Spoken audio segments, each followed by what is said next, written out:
Bismillahirrahmanirrahim. Alhamdulillah. Wassalatu wassalam ala rasulillah.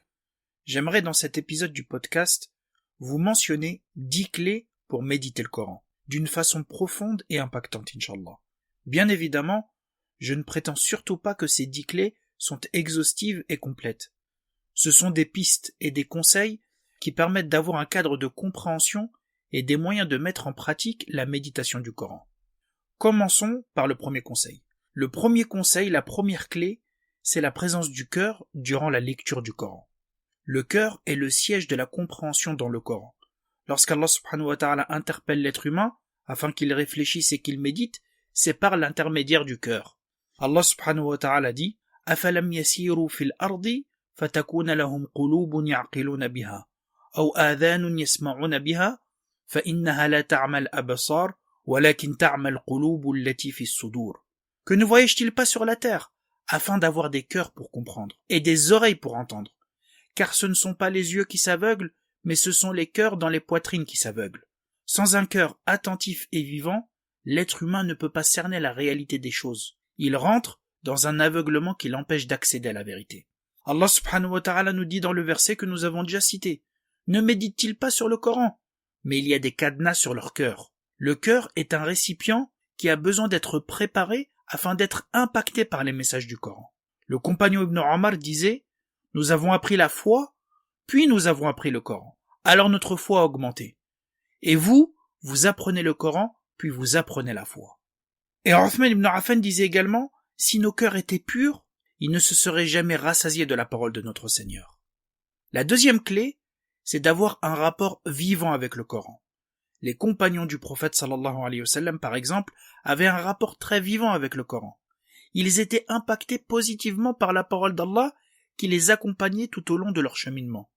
Allah subhanahu wa ta'ala nous dit Allahu nazzala ahsan al-hadith kitaban mutashabihan mathaniya taqsha'irru minhu juludu alladhina yakhshawna rabbahum thumma talinu juluduhum wa qulubuhum ila dhikrillah.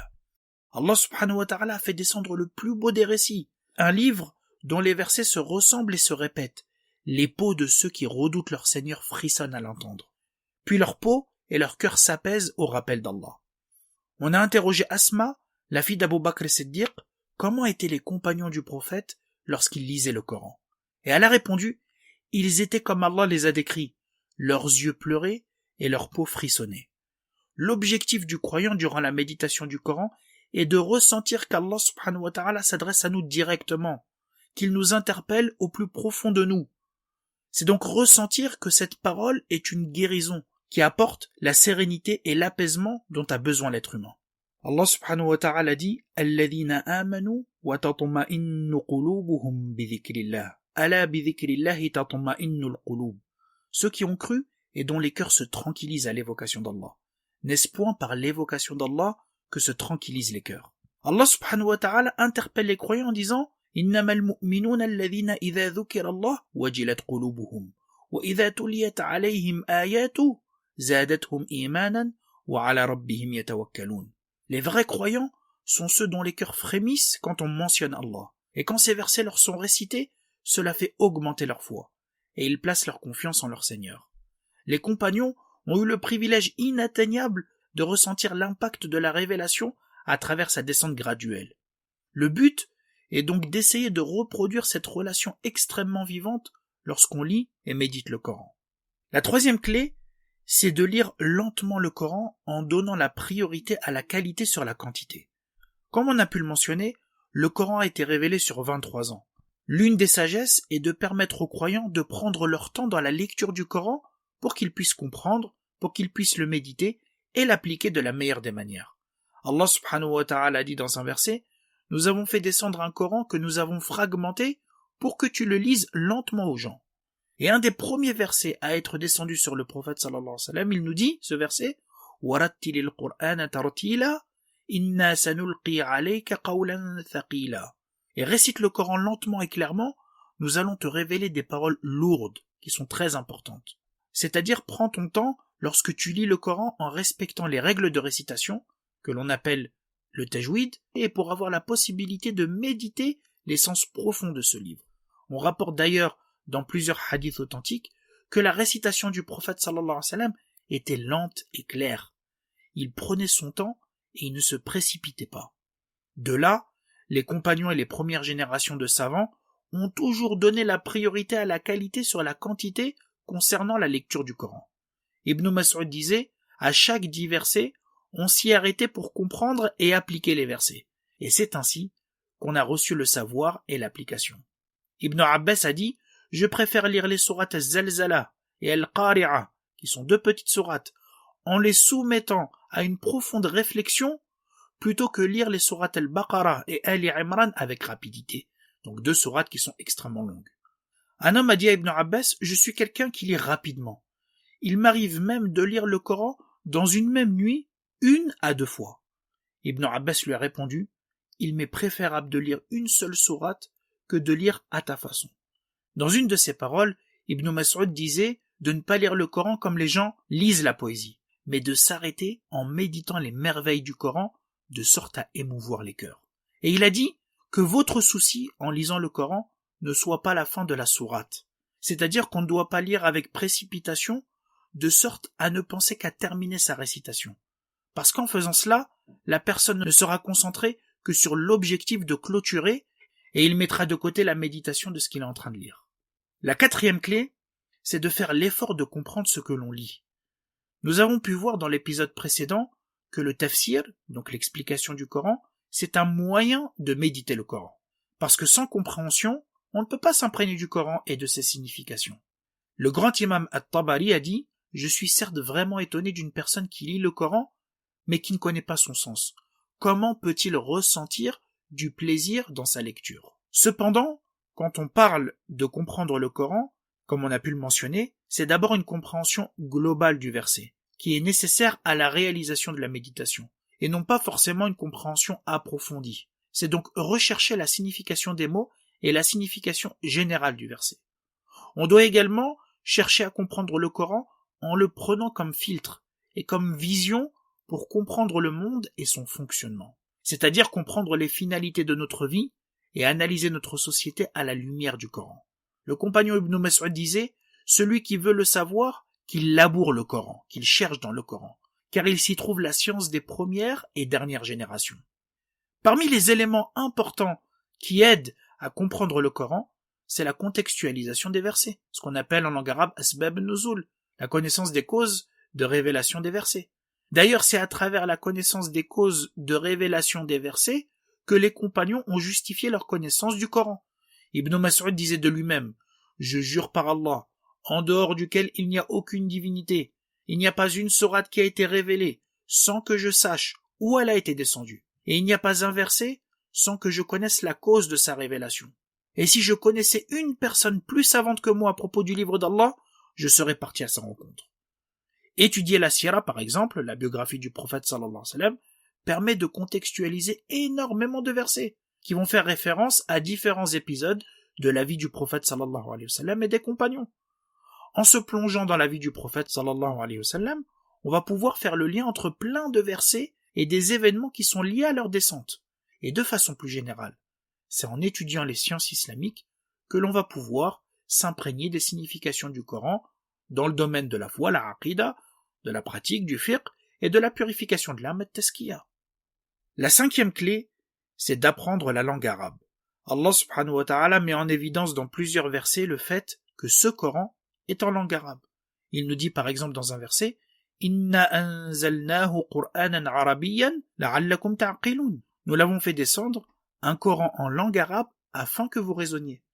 Omar ibn al-Khattab disait « Apprenez la langue arabe, car elle fait partie de votre religion. » Quand on parle d'apprentissage de la langue arabe, on ne doit pas forcément penser à être arabophone et à maîtriser de bout en bout cette langue. Mais il faut comprendre que plus la personne approfondira sa connaissance de la langue arabe, plus elle aura les outils lui permettant de saisir et de s'imprégner de la parole d'Allah. La grammaire arabe, que l'on appelle al-nahw, la morphologie, la conjugaison que l'on appelle sarf, ou la rhétorique que l'on appelle al-balara, ce sont des sciences outils de la langue arabe qui ont émergé pour accéder le plus fidèlement possible à la compréhension de la langue arabe, il faut le savoir ça. Donc personne n'échappe à ce besoin, même ceux qui s'appuient sur une traduction. Parce qu'en réalité, la traduction du Coran, qu'est-ce que c'est? C'est un effort de la part d'une personne, compétente, on l'espère, pour retranscrire les significations des versets qu'elle a étudiés en langue arabe. Sinon, elle ne peut pas traduire correctement. C'est pour ça qu'il faut faire attention à la traduction.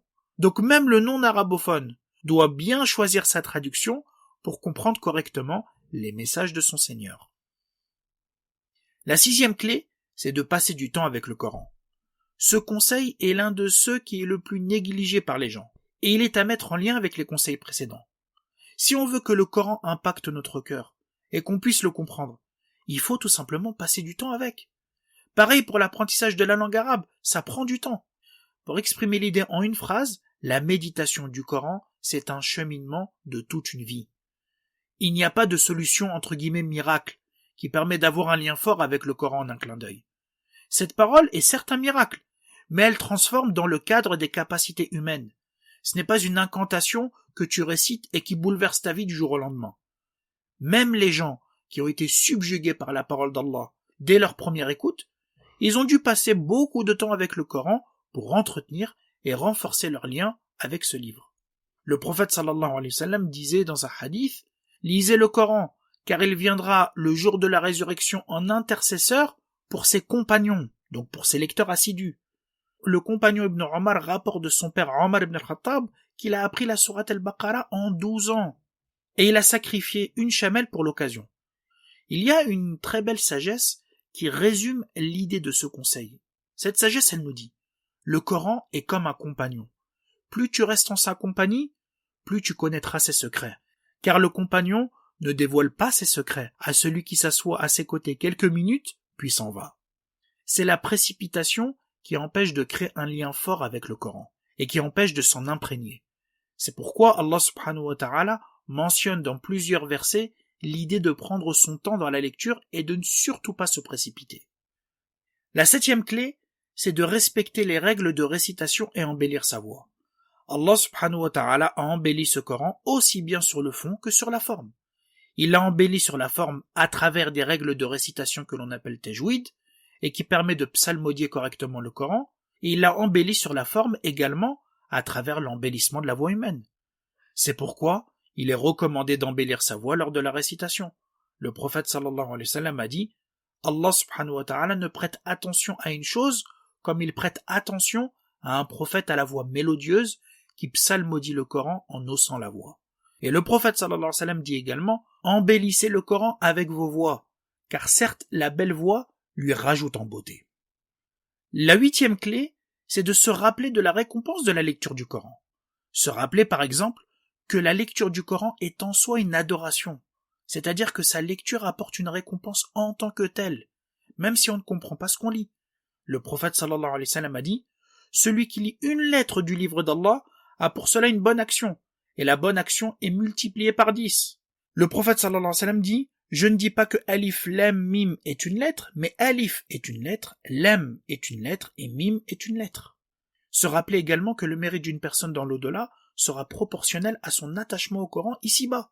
Le prophète sallallahu alayhi wa sallam dit « Il sera dit aux compagnons du Coran, récite, monte, donc monte en rang dans l'au-delà, et psalmodie comme tu le faisais dans la vie d'ici-bas, car certes ta demeure dans l'au-delà sera au dernier verset que tu réciteras. » Et le prophète sallallahu alayhi wa sallam a dit « Lisez le Coran, car il viendra au jour de la résurrection en intercesseur pour ses compagnons, c'est-à-dire ses lecteurs assidus. » Se rappeler aussi que le Coran est le meilleur guide et la meilleure façon de se rapprocher d'Allah.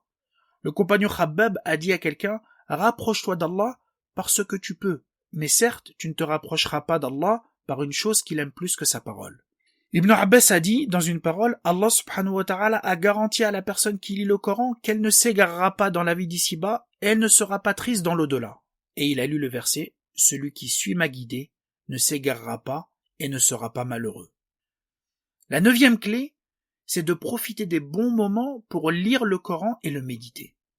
Il y a des moments propices à la récitation du Coran et à sa méditation. Allah subhanahu wa ta'ala mentionne spécifiquement la nuit, lorsqu'il dit dans le verset « وَرَتِّلِ الْقُرْآنَ تَرْتِيلًا إِنَّا سَنُلْقِي عَلَيْكَ قَوْلًا ثَقِيلًا إِنَّ نَاشِئَةَ اللَّيْلِ هِيَ أَشَدُّ وَطْئًا وَأَقْوَمُ قِيلًا إِنَّ لَكَ فِي النَّهَارِ سَبْحًا طَوِيلًا » Et récite le Coran lentement et clairement, nous allons te révéler des paroles lourdes, très importantes. La prière pendant la nuit est plus efficace et plus propice pour la récitation, car tu as dans la journée de longues occupations. C'est-à-dire que ce moment est plus propice pour la récitation, car la personne est libre de toute occupation liée à la vie d'ici-bas. Le prophète sallallahu alayhi wa sallam a dit dans un hadith, celui qui lit 10 versets dans la nuit n'est pas inscrit parmi les insouciants. Il y a également la récitation du Coran à l'aube. Allah subhanahu wa ta'ala dit dans un verset, accomplis la lecture du Coran à l'aube, au Fajr, car la lecture du Coran au Fajr, à l'aube, a des témoins. Il est important de profiter des bons moments pour lire le Coran, des moments où on est plus concentré, où on est plus à même de réfléchir sur ce que l'on lit. De même qu'il est important de choisir un endroit propice à la méditation du Coran, un endroit où on va pouvoir bien se concentrer et recevoir les messages de notre Seigneur. La 10e et la dernière clé, c'est de mettre en pratique le Coran. Il n'y a pas une plus grande frustration que de se sentir en décalage avec ses principes. Ainsi, on ne pourra pas goûter à la saveur du Coran que s'il est réellement notre guide dans la vie de tous les jours. C'est pour ça que la finalité de la méditation est bien évidemment de se conformer aux prescriptions du Coran et de pratiquer les principes et les règles mentionnés dans la parole d'Allah. Le grand compagnon Ibn Mas'ud disait sur la méthodologie d'apprentissage du Coran, à chaque 10 versets, on s'y est arrêté pour comprendre et appliquer les versets. Et c'est ainsi qu'on a reçu le savoir et l'application. Le même Ibn Mas'ud disait également, il était difficile pour nous de mémoriser les mots du Coran, mais facile pour nous de les appliquer. Après nous, viendra des gens pour qui il sera facile de mémoriser le Coran, mais difficile de l'appliquer. Ibn Omar a dit, certains parmi les meilleurs compagnons du messager d'Allah, aux prémices de cette communauté au début, ne mémorisaient qu'une seule sourate du Coran, voire 2, mais ils reçurent cependant la bénédiction et la grâce d'agir par le Coran. Et il rajoute, les derniers parmi cette communauté réciteront le Coran, mais ils n'auront pas reçu la grâce de l'appliquer. C'est pour ça que la bénédiction du Coran est dans son application, et dans le fait de se sentir en concordance avec ce que l'on médite. C'est la condition de la réussite dans cette vie et dans l'au-delà.